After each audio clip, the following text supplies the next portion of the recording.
అసలు ఏం ఆరోగ్యంగా ఏం బాగాలేదు అబ్బాయికి.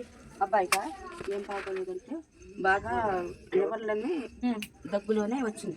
వస్తే పోత వచ్చింది అన్నాడు. ముందు పోత వచ్చింది చూపించుకోవాలి అంటే పోత వచ్చింది లేమో నాకేం కాలేదు అన్నాడు. ఆ పోత పోయి ఇంకా ఏం పాటలు లేదు ఏమీ లేదు. గవర్నమెంట్ ఆసుపత్రికి తీసుకెళ్లారు. తీసుకెళ్ళిన తర్వాత మళ్ళీ లోపలికి పోయిన తర్వాత మళ్ళీ సిలిండర్లు అవన్నీ పెట్టిన తర్వాత లివర్లు ఉబ్బినియి అని చెప్పారు. లివర్లు ఉబ్బినియి అని చెప్పి తీసుకుని వచ్చారు. వచ్చిన తర్వాత మళ్ళీ ఆయాసంగా అది ఇది అంటే ఐడి ఆసుపత్రి కాడికి తీసుకెళ్ళిన తర్వాత కళ్ళు పరిచయం చేశారు. పరిచయం చేసిన తర్వాత గవర్నమెంట్ కూడా ఆడ తీసుకెళ్ళాక పని చేశారు. పని చేసిన తర్వాత అప్పుడు కొంచెం టీబీ ఉంది ఉంది అని చెప్పారు.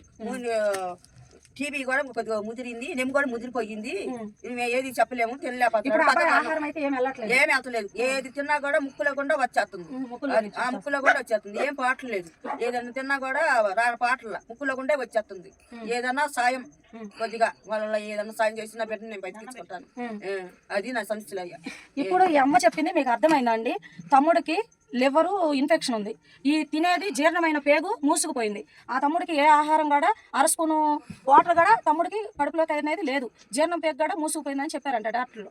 అయితే తమ్ముడు భార్య పిల్లలు ఇక్కడ ఉండరు. 10 సంవత్సరాలు ముందే వెళ్ళిపోయారంట. ఇప్పుడు ఆ తమ్ముడికి ఆర్థికంగా రూపాయి లేదు. ఇప్పుడు ఇల్లు చూస్తే ఎలా ఉందో తెలుస్తుంది కదండి మీకు అందరికీ. ఈ తమ్ముడికి ఆర్థికంగా సహాయం మీరు చేయాలని మా ఛానల్ ద్వారాగా మిమ్మల్ని కోరుకుంటున్నాను. నేను కూడా అసలు వీళ్ళకి కనీసం దీనమైన స్థితి, ఒక టెస్ట్ చేయించుకోవాలన్నా డబ్బులు లేవు. కాబట్టి ఇవన్నీ ఎలానో అప్పులు తీసుకొచ్చుకొని వడ్డీలు తీసుకొచ్చి ఈ టెస్టులన్నీ చేయించారంటండి. ఈ హాస్పిటల్లోకి వెళ్ళారంట. గుంటూరు హాస్పిటల్ అండి. ఈ రిపోర్ట్లన్నీ చేయించారు. ఈ ఎక్స్రేలు ఇవన్నీ చేయించారు. తమ్ముడికి మీరందరూ సహాయంగా ₹1 మీ కుటుంబంలో ఒక సభ్యుడిగా అనుకొని ₹1 సహాయం చేయండి. మీరు మొత్తం సహకరిస్తే తమ్ముడికి ఆ ₹1 ఎంతో ముఖ్యం. తన ప్రాణాన్ని మీరు అందరూ కాపాడే వాళ్ళు అవుతారు. తమ్ముడికి మాత్రం 2 పిల్లలు ఉన్నారు, కానీ ఆ పిల్లలు కూడా తమ్ముడి దగ్గర లేరు. చాలా ఇబ్బంది పడుతున్నాడు. టీబీ కూడా తనకి యాడ్ అయిందంట. నిమ్ము, ఊపిరితిత్తులు ఇన్ఫెక్షన్, ఫుడ్ జీర్ణం పేగు అన్ని చాలా డ్యామేజ్ అయినాయి. ఏమో వృద్ధిపాయంలో ఉంది ఈ తల్లి ఏమీ చేయలేదు. ఈ తల్లి చాలా దీనమైన స్థితిలో ఉంది. ఈ తల్లి కూర్చుంటే లేవలేదు. ఆ బిడ్డ చూస్తే అలాగున్నాడు. వీళ్ళకి మీరు సహాయం చేయండి. వీళ్ళ పక్కన నేను వచ్చి అడుగుతున్నాను. వీళ్ళకి ఏదైనా కానీ ఆర్థికంగా ₹1 మీరు ఇచ్చే ₹1 వీళ్ళ ఫ్యామిలీకి ఆసరైద్దని. ఆ తమ్ముడు మంచంలో ఉన్నాడు. ఒకప్పుడు చాలా బాగుండేవాడు. మరి ఇప్పుడు ఆర్థికంగా చూయించుకోవడానికి, టెస్టులు చేయించుకోవడానికి కూడా లేవండి.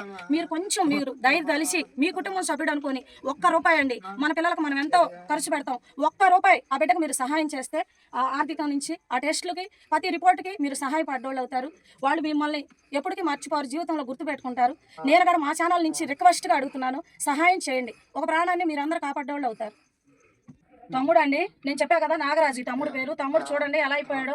ఈ తినడానికి ఈ జీర్ణం పేగు కూడా కనీసం మింగటానికి కూడా అరసుకుని వాటర్ పోదండి తమ్ముడికి. నీకేం సమస్య ఉంది నాగరాజు? నాకు ఏమన్నా సాయం చేయమని జనాన్ని అడుగుతాం.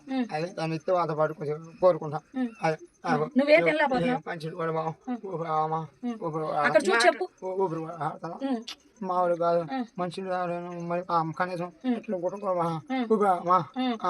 మాట్లాడలేవా? గట్టిగా మాట రావట్లేదా? ఎందుకని నీకేం ఇబ్బంది అవుతుంది? నాకు అన్నం బాధ ఎన్ని లివర్లో ఎన్ని పాడైంది. ఎందుకు పాడైంది అంట? నీకు నెమ్మొచ్చి టీవీ వచ్చిందంటగా. మరి టీవీ మందులు వాడుతున్నావా? డబ్బులు లేవని వాడట్లేవా? మరి ఎట్లాగట్లా ఎవరినొకరిని అడిగి తీసుకొని తెచ్చుకోవాలిగా మెడిసిన్. మరి మీ ఆవిడ నీకు ఫోన్ చేసి ఏం అడగలేదా మందులు తింటున్నావా లేదా అని? పిల్లలు కూడా మీ పిల్లలు కూడా రావట్లేదు, ఎవరు పట్టించుకోవట్లా. నీకు మీ అమ్మగారే చూస్తుంది. ఆ పింఛన్ డబ్బులు పెట్టి నీకు చూపిస్తుంది. వింటున్నారు కదండి మీరందరూ. ఇదిగో ఈ నాగరాజు అనే అబ్బాయికి తమ్ముడికి చాలా ఆరోగ్యం సమస్యలు వచ్చినాయి. ఏ ఆరోగ్యం బలహీనత అనేది కూడా వాళ్ళకి కూడా తెలియట్లేదు. వాళ్ళకి చూపించడానికి కూడా పక్కన ఎవరు కూడా వెళ్ళటానికి కూడా లేరండి. ఇప్పుడు దీనమైన స్థితిలో ఉన్నాడు నాగరాజు. మీరు దయచేసి ₹1 సహాయం చేయండి. మీ ₹1 ఆ తమ్ముడు బతికించగలుగుతుంది. తమ్ముడికి టీబీ వచ్చింది, నిమ్ము వచ్చింది, లివర్ ఇన్ఫెక్షన్ ఉంది. కనీసం అరస్పూన్ వాటర్ కూడా వెళ్ళట్లేదంటండి. మనం ఒక రోజు తినకపోతేనే మనకు నీరసం వచ్చేస్తుంది అని అంటాం. 3 నెలల నుంచి తమ్ముడు వేదన పడుతున్నాడంట. దయచేసి మీ అందరిని నేను బతిలాడి వేడుకుంటున్నానండి, తమ్ముడికి సహాయం చేయండి. చేయమని అడుగుతున్నా. ఇప్పుడు ఇతని సమీక్ష అంతా విన్నారు కదండి, నా తమ్ముడు నాగరాజుది. మీరు ఇతనికి ₹1 గూగుల్ పే చేసినా, ఫోన్ పే చేసినా నేను డీటెయిల్స్ మొత్తం పెడతాను, తమ్ముడిది అకౌంట్ నెంబర్ అవన్నీ. దయచేసి మీరు అందరూ ఆ ₹1 వల్ల తమ్ముడిని, మన పిల్లలకి ఎంతో ఖర్చు పెడతామండి, ఆ ₹1 తమ్ముడు ప్రాణాన్ని బతికిస్తుందని నేను నమ్ముతున్నాను. మీరందరూ దయచేసి సహాయం చేయమని వేడుకుంటున్నానండి. నేను కూడా అండి నాగరాజు తమ్ముడు గురించి చెప్పాను కదా, మీకు తోసిన సహాయం అందించండి. వీలైనంతగా ఈ వీడియోని ఇతరులకు కూడా షేర్ చేసి వాళ్ళకు ఆర్థికంగా సహాయం అందించమని నేను కోరుకుంటున్నానండి. అందరికీ కూడా ప్రతి ఒక్కళ్ళు కూడా మీకు తోసినంత, మీకు ఎంత అయితే ఇవ్వాలనుకుంటున్నారో అంత వాళ్ళకి ఫోన్పే కానీ, గూగుల్ పే కానీ, అకౌంట్ నెంబరు అన్ని నెంబర్లు పెట్టామండి. తగిన సహాయం అందించండి వాళ్ళకి.